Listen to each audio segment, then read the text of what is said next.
am Jennifer Hill Booker and a graduate of OSU IT's Culinary Arts program.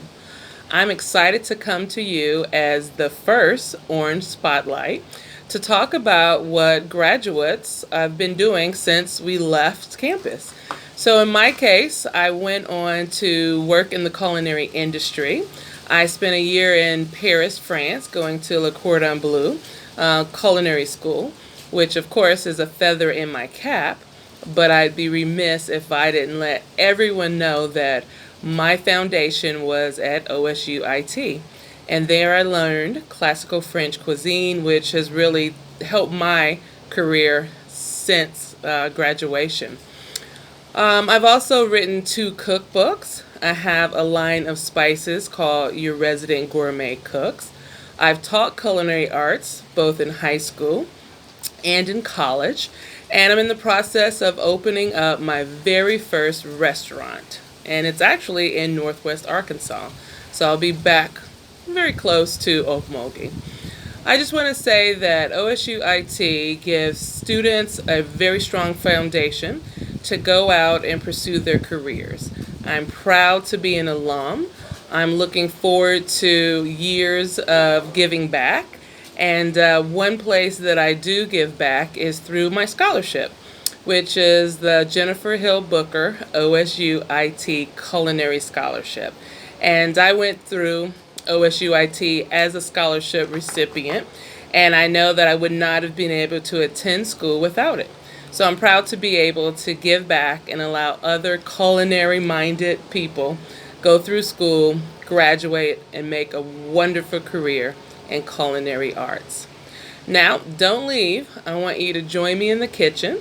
I'm going to share one of my favorite recipes with you, which uses one of my new spices called Baby It's Cold Outside chili seasoning. And we'll be making chili. And of course, that leads to Frito Pie. So don't go away, and I'll see you soon. I'm Jen Booker, and thank you for joining me in my kitchen. As promised, I will be making my Baby It's Cold Outside chili. But before we get started, I just wanted to talk a little bit more about my scholarship, which is the Jennifer Hill Booker OSU IT Culinary Arts Scholarship, and the reasoning behind starting the scholarship.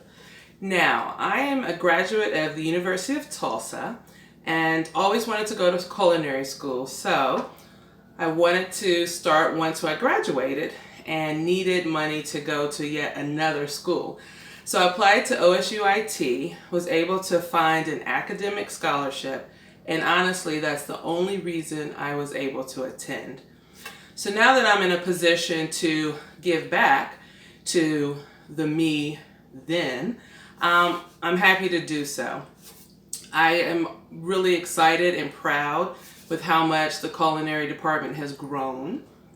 Excited to be an alum of OSU IT, and really excited to be spotlighted here on Orange Spotlight. So a little bit more about my background. Of course, I'm a graduate.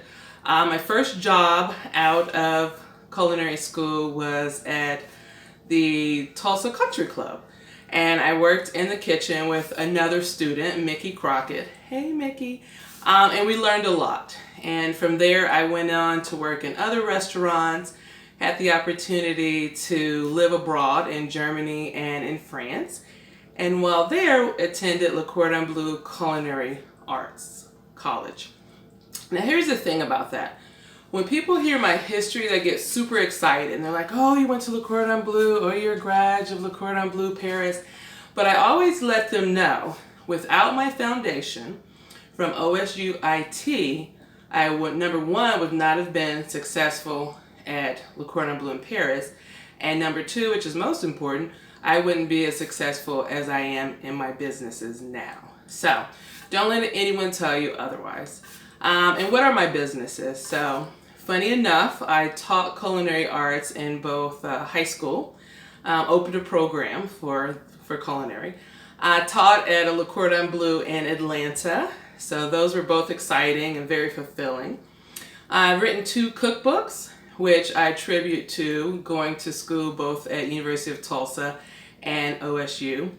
And I just started a new spice line, which I'm super excited about. And I also have some cooking journals out there. Well, the spice line and the journals were a result of the pandemic and being home like many chefs and restaurant owners. But hey, we were taught to persevere and overcome, and that's what I'm doing. And I'm super excited to announce that I will be opening my very first restaurant in Springdale, Arkansas, which is very close to Okmulgee. So we'll be seeing each other again soon and often.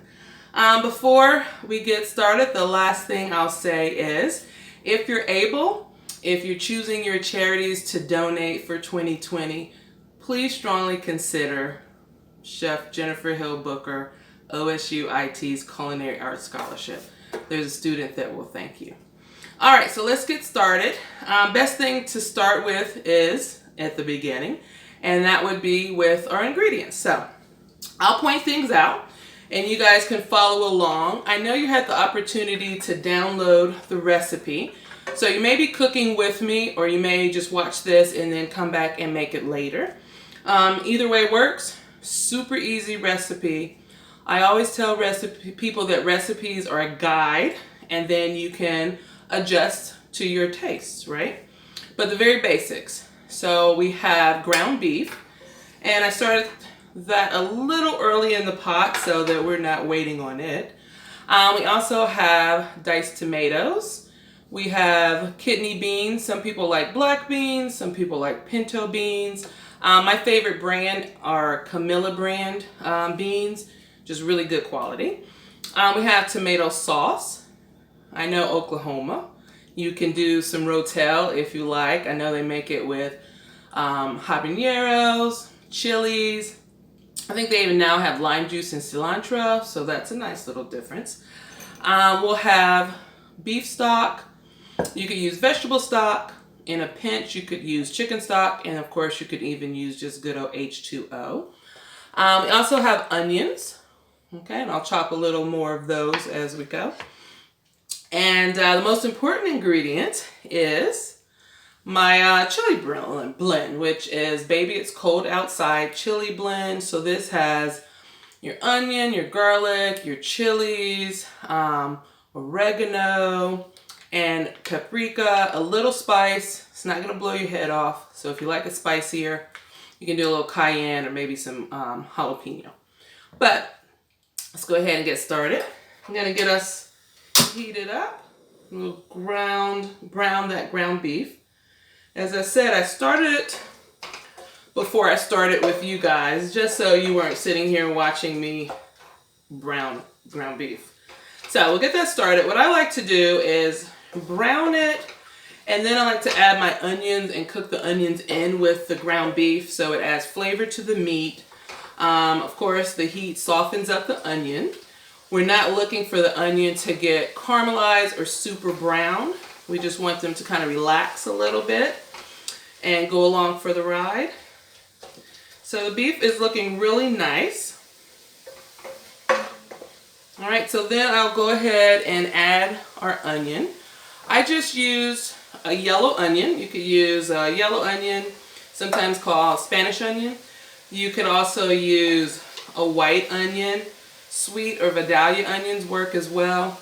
I don't recommend using Bermuda or red onions because once they cook in, it just gives kind of an off color. So we'll stir that in.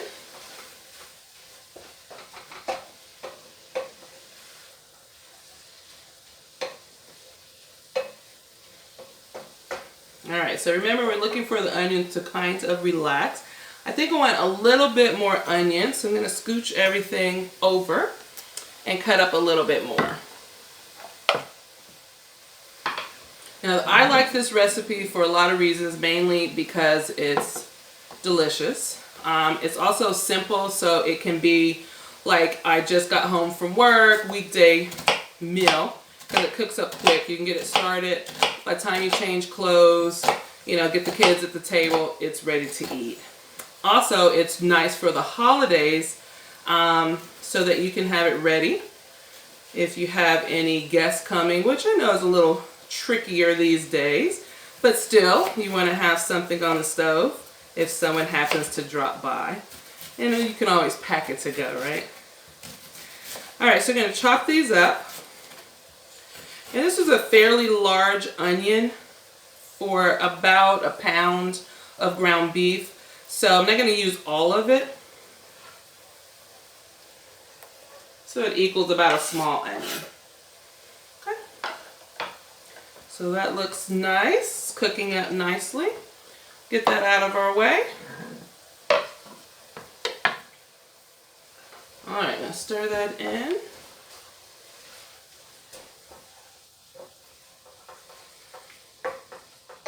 Now, normally I don't talk about my age. I mean, actually, you know, I'm a lady, so that's kind of rude to ask. But I'll give you a hint by saying when I went to OSU, it wasn't OSU IT. It was actually OSU Okmulgee. So that was prior to becoming the Institute of Technology. But I knew that it would grow because we had such wonderful instructors, pardon me, who gave us great instruction in the kitchen. We had a really good administrative team, and you could tell that they cared about the students and they cared about our success. So that's cool. I still have a classmate that currently works at OSU IT in the culinary department, and that is Chef Brenda Nemo. So hi, Bren. Good to see you. And whenever I do get back to Tulsa, she has me come with her to school, and I get to visit with current students, and I've done a demo for you guys before, and that's always makes me feel good. All right, so this is cooked in. It's looking nice and soft. Try to give you a peek without, there we go. So that's what we're looking for. While it's still on the heat, I'm going to add about 3 or 4 heaping tablespoons of our Baby It's Cold Outside chili seasoning. And honestly, you don't have to add anything else to it. If once it cooks down, you taste it, you want to add a little bit more salt, feel free. And like I mentioned earlier, if you like heat, you can add some chilies or a little bit of cayenne pepper to it. But I would not add any salt right now because once everything cooks down, your liquid reduces. You want it to taste good, not be over salted. All right, so we'll just cook that in. It looks lovely. I'll give you a sneak peek. All right, so that's what you're looking for. I use very lean ground beef, so you see there's not a lot of oil. If you're using a higher fat content, which is perfectly fine, like a 85-15 or 80-20 or even a 25-75, I say just kind of scoop or spoon off some of the excess oil. A little tastes great, too much does not taste good. All right, so that's cooked in. Now we're ready to add tomato sauce. All right. I'll come back later with a rubber spatula for that. We'll add our diced tomatoes. Give those a stir.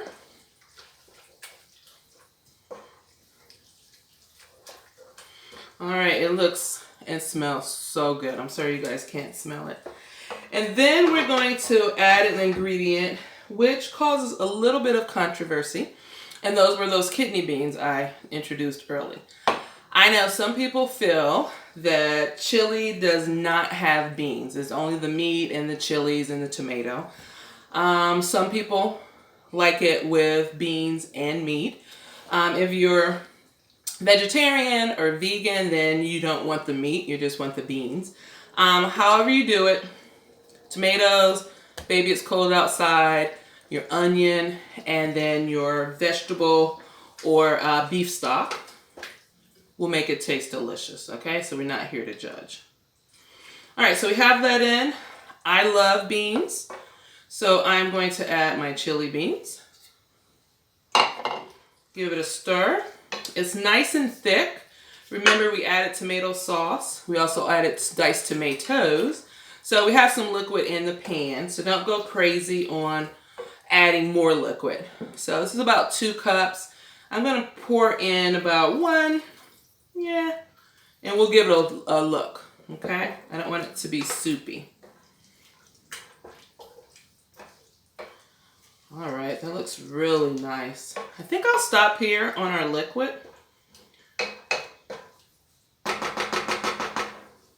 I'm going to add a lid. Let it simmer about 30 minutes.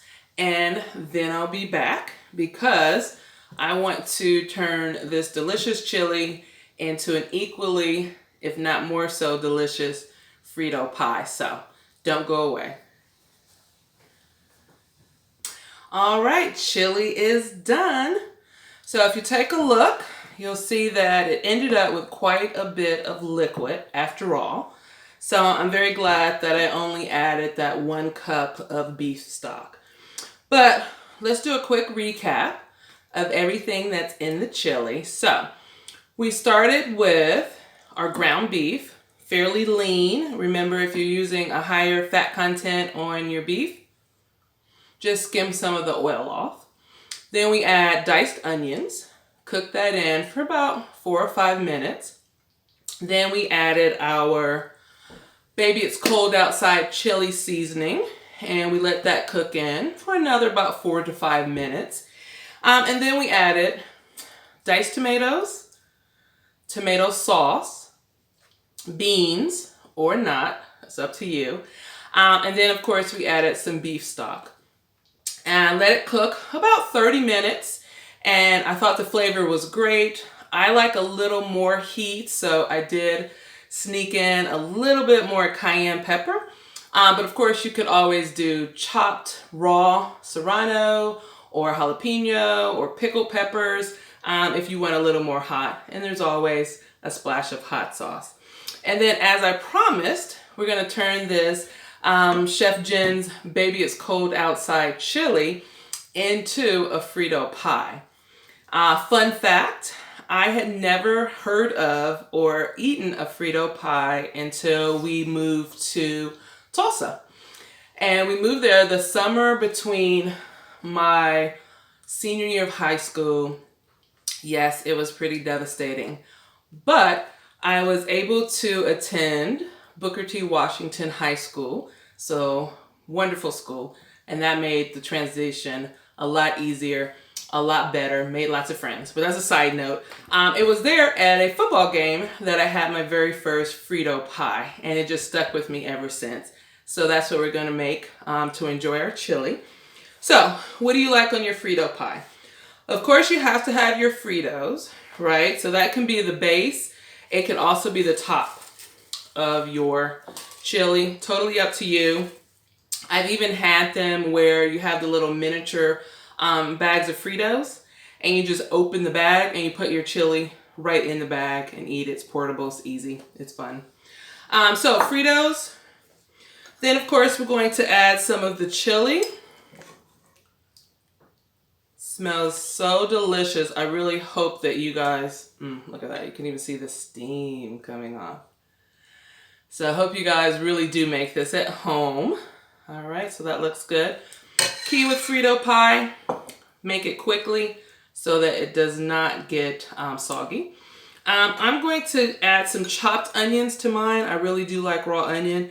If you don't want white onion or yellow onion, you can just do like green onion, right? Chopped scallion on there is really lovely. Cheese. I like my cheese to go down before my mustard so that it starts to melt. A little yellow mustard on top.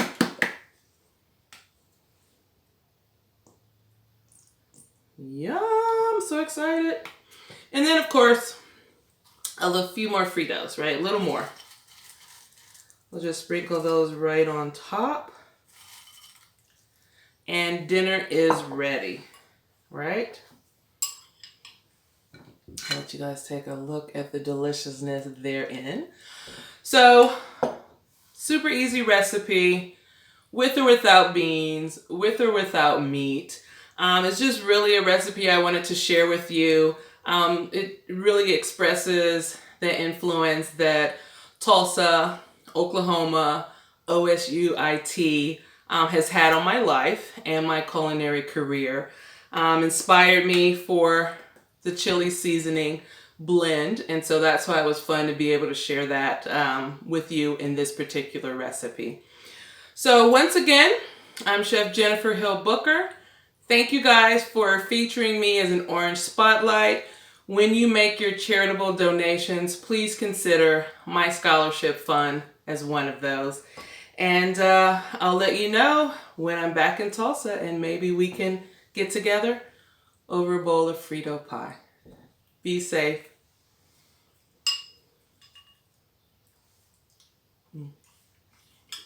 It's really good.